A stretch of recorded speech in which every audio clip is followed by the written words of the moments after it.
ফের রাজপথে বামেরা।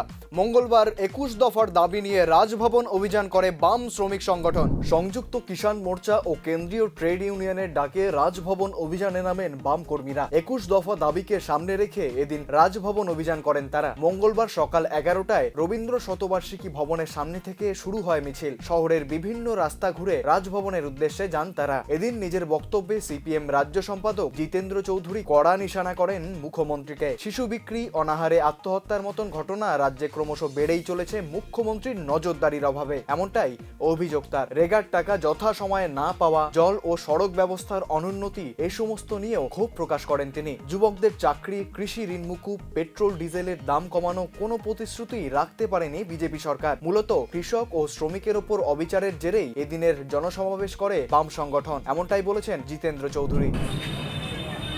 এই আন্দোলনকে আমাদের দেশের ভারতীয় জনতা পার্টির সরকার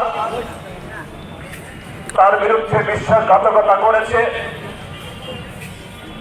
তাদের প্রতিশ্রুতি রক্ষা করেনি। সেই প্রতিশ্রুতি পালন করার জন্য, বাধ্য করানোর জন্য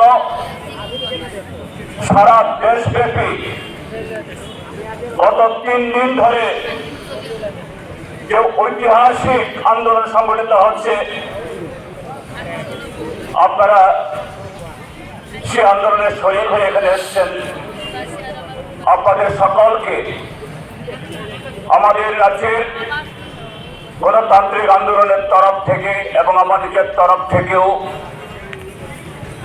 গণমুক্তি পরিষদ এবং অন্যান্য সংগঠনের তরফ থেকে অভিনন্দন এবং শুভেচ্ছা জ্ঞাপন করছি। বন্ধুরা, আমাদের দেশের শ্রমিক এবং কৃষক তারা কারা? এদেশের কৃষকরা ১৪০ কোটি মানুষের যারা অন্নদাতা,